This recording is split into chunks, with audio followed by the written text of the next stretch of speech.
Chapter 19: The Impact of American Rule, 1898 to 1935.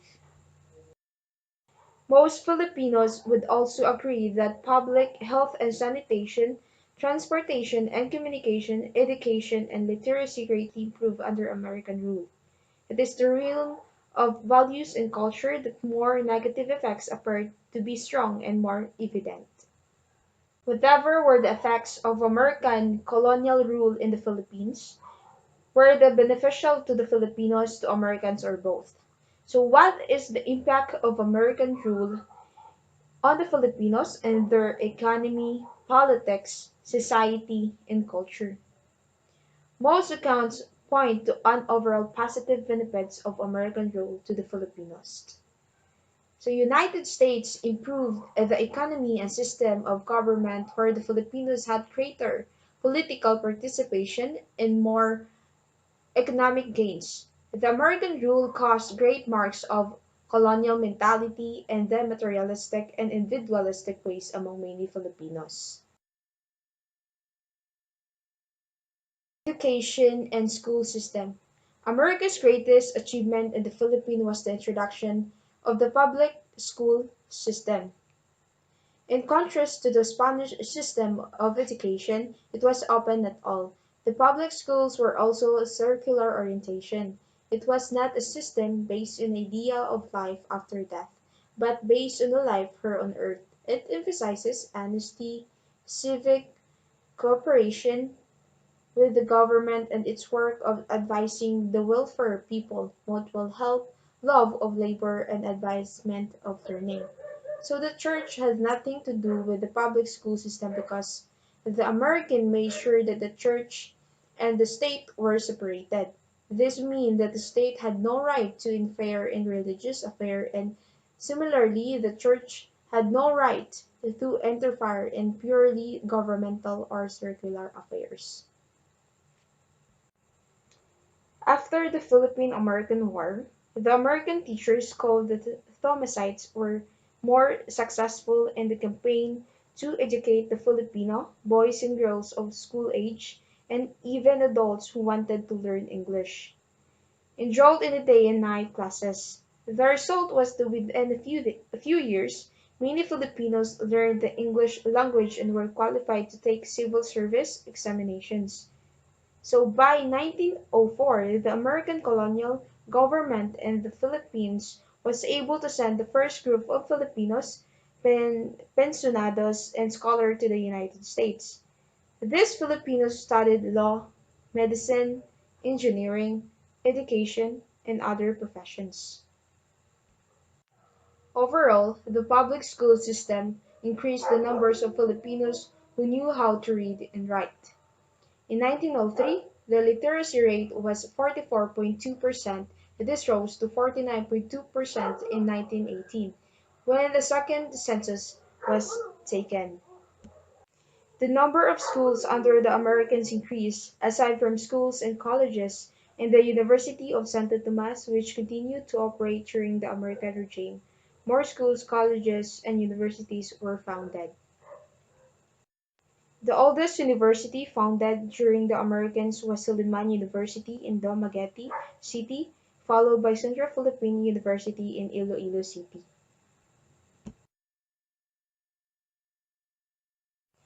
The University of the Philippines was founded in 1908 in Manila. Education under the Americans advanced rapidly and was not equaled by any other colonizing power. Perhaps their zeal and impact could only be compared to those of the Spanish missionaries who preceded them with equal enthusiasm and effect. Public health and welfare. America's greatest achievement in the Philippines was the improvement of public health and welfare. Filipinos suffered from ravages of smallpox, tuberculosis, cholera, malaria, and other deadly diseases which killed thousands of people every year.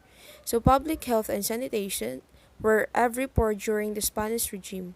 They became worse during the Revolution and the Philippine-American War. So in 1901, the Americans created the Board of Public Health, which later on became a bureau. Its duties were to instruct the people in hygiene and sanitation and to combat the people ignorance and superstitious, which were the greatest enemy of Balanced medicine diet and public consisting health. Of large amounts of all known vitamins and minerals was introduced. As a result, the Filipinos became healthier and taller. It is estimated that the height of the average Filipino in 1900 was 5 feet and 3 or 4 inches. By 1920, the average height may be estimated at 5 feet and 6 inches.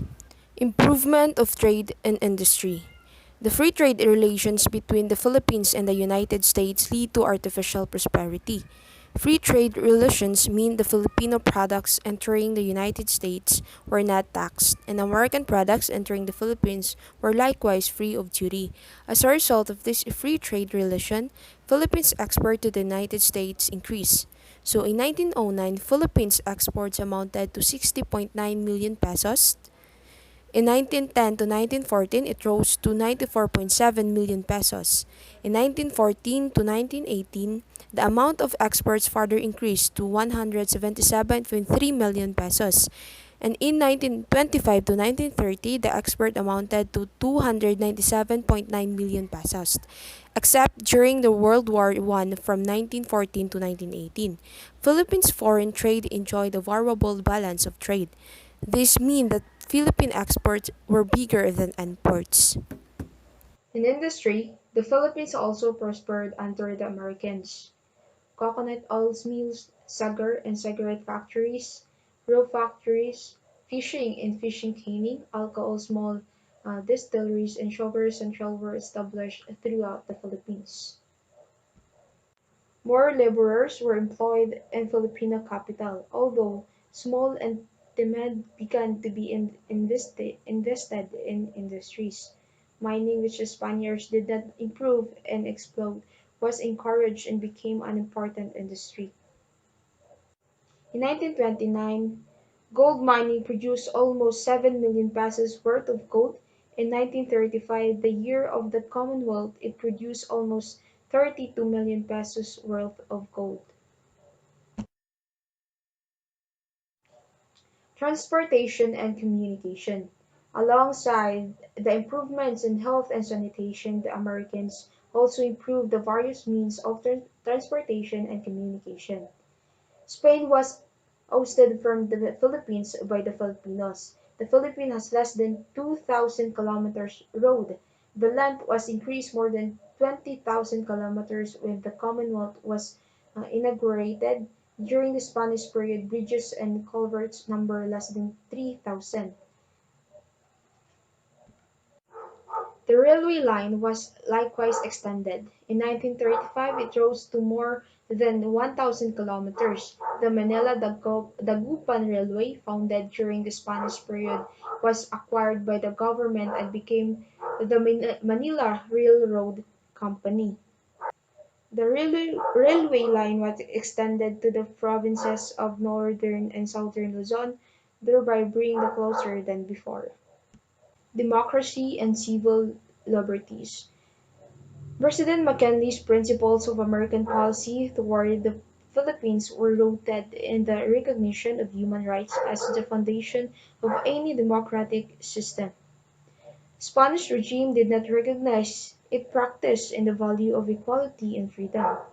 So the American regime recognized the equality of men before the law and right of every man to all the freedoms: freedom of religion, freedom of speech, freedom of the press, freedom of complaint, and freedom to change one domicile, a place permanent residence. Filipinos already knew what democracy was before the coming of Americans and even before the Spaniards came. The numerous revolts and uprisings against the Spain and war against the U.S.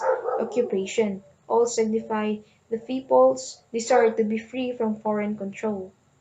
So, the Malolos Constitution provided for a Bill of Rights which recognized the human dignity and freedom. Political parties. Americans colonized the Philippines, they introduced many Americans institutions. One of this way the system of political parties and election, the municipal election, the provincial election, and finally the national elections. It is true that there were two functions during the Tejeros elections of 1989, but they were not political parties with definite political platforms. It was after the American occupation the real political parties came into existence in the Philippines.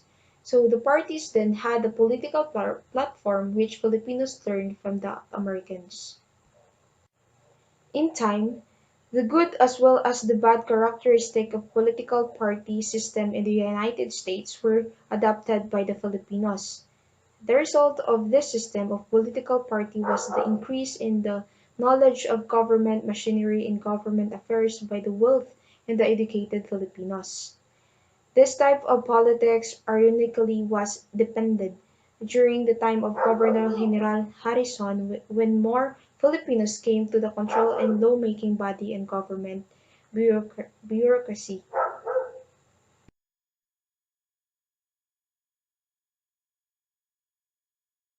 Language and literature. One of the most lasting influences of the Americans in the Philippines was the teaching of English language and literature to the Filipinos. So McKinley ordered the English language be mined as the medium of instruction in all public schools. Within 10 years of the American occupation, some Filipinos began to write English. Some of the Filipinos who wrote in English during the first 10 years of American rule were Juan V. Salazar, Maximo M. Calao, Francisco M. Africa, Justo Juliano, and Bernardo P. Garcia. They wrote poems, essays, and stories with the teaching of English language to the Filipinos. American culture will become popular in the Philippines. Filipino students learn the works of American writers as the Longfellow, Brian Poe, Whitman Liner, and many others more than Filipino literacy works. 1935, many Filipino writers in English had distinguished themselves in poetry, short stories, and essays. A few wrote dramas and novels. Some of the poems and the short story of the Filipino writers in English were published in the United States. Negativity results of American rule. The American occupation of the Philippines was far from heavenly. There were negative outcomes of the colonization which are still seen today. While it is true that the free trade relations between the Philippines and the United States resulted in the development of commerce, trade, industry, transportation, and communication. So the Philippines became dependent exclusively on the United States to continue prosper economically. This was not favorable because instead of developing export for trade in other countries outside the United States, the Philippines relied too heavily on the American market. So there was no real industrialization in the hands of Filipino capital. The trend was towards industries controlled by Americans, British, and other nationals. The effect of American occupation was the brainwashing of the Filipinos through the educational system. Because of the Americans dictated the educational policies of the Filipinos, the subjects that were taken in the schools laid more emphasis on American culture and history than the Philippine culture and history. Filipino pupils or students under the Americans learn more about Washington, Santa Cruz, snow, and other Americans' hero subjects and objects. Learning about Filipino heroes and heroines like Rizal, Bonifacio, Tandansora, Del Pilar, Aguinaldo, and other took back this asset. This kind of education influenced many Filipino students to admire everything coming from the United States. Cons- uh, they preferred everything stateside. This is what referred to us as colonial mentality. The Filipino attitude of placing material things above spiritual things was definitely an American mindset. capitalist values have entered Philippine culture. Thus today one is judged not according to whether or not one is rich, or has a beautiful house, owns the latest model of a car, television, set of phones, etc. So an honest, hardworking individual who does not have all this is often considered unfortunate. This attitude has been observed by Filipinos. So our own delicacies and heroes are no longer appreciated. Filipino people focus about American culture. Materialistic view of The life campaign for has weakened the independence. Filipinos' In colonial spirit 1922 to towards an 1935, individualistic American and leaders were consumerist divided way on of the life. issue of the Philippines' independence. As a result, Filipino leader encountered problems under government would under his regime would reserve the Filipinization of the government and was clearly opposed to the goal of the Philippines' independence. The Woobs-Forbes mission. The presidential election of the United States in 1920 resulted to the defeat of the Democrats, a party who is willing to let go the Philippines as soon as stable. Government was in the place aroused the campaign for more independence in the Philippines by most Filipino leaders. Newly President Warren G. Harding set an investigation mission in the Philippines. He appointed William Cameron Forbes, a General Leonard Wood, to head the mission in order to determine whether or not the Filipinos were prepared for independence. William Cameron Forbes was an American investment banker and diplomat. He served as Governor General of the Philippines from 1909 to 1913 and Ambassador of the United States to Japan from 1930 to 1932. Warren Gamaliel Harding was the 29th President of the United States, serving from 1921 until his death in 1923. A member of the Republican Party, he was one of the most popular sitting U.S. presidents. Mission Study. Harrison policies, especially in the dealing with finance, banking, and currency, were unwise. Too much politics by the Filipinos in government resulted in fascism. They also report that most of the Christian Filipinos were of the independence, but non-Christian were for a continued American occupation. Quezon during Filipino-American War. Sergio Osmeña continued his secondary education at San Juan de Letran College, where the first met Manuel L. Quezon as his classmate, along with Juan Sumulong and Emilio Jacinto. He took up law of the University of Santo Tomas during revolution in the Filipino-American War. Osmeña founded the Cebu newspaper.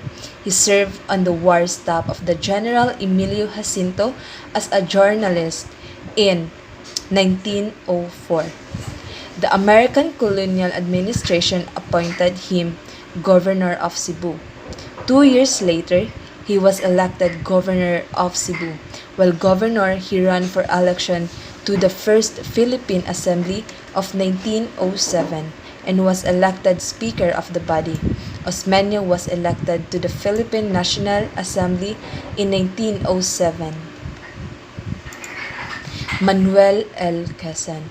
In 1989, Quezon cut short his law studies at the University of Santo Tomas in Manila to participate in the struggle of independence against the United States led by Emilio Aguinaldo.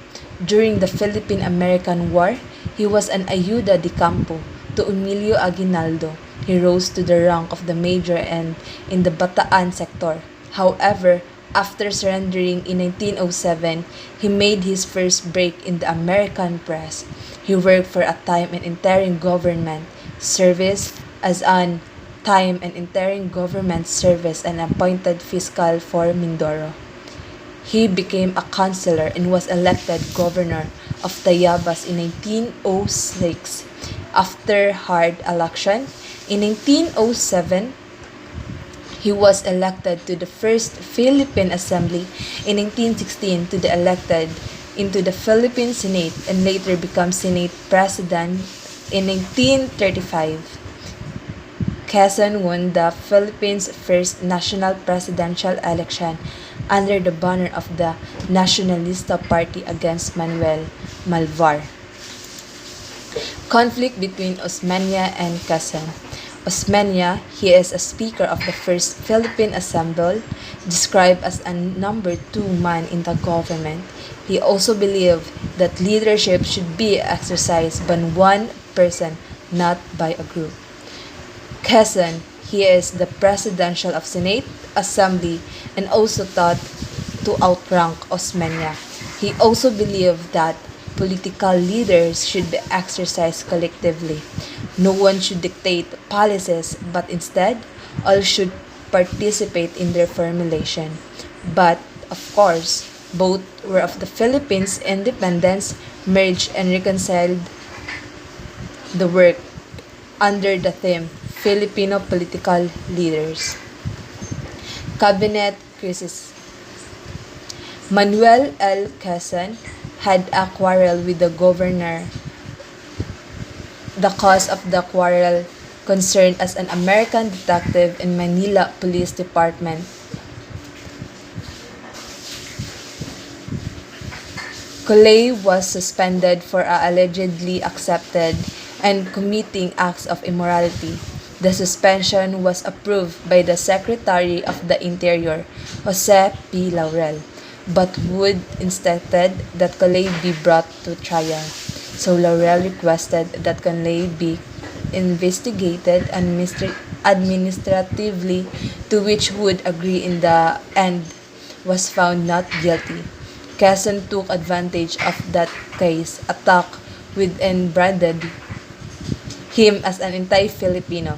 As a result, there was a mass resignation and would accept their resignation.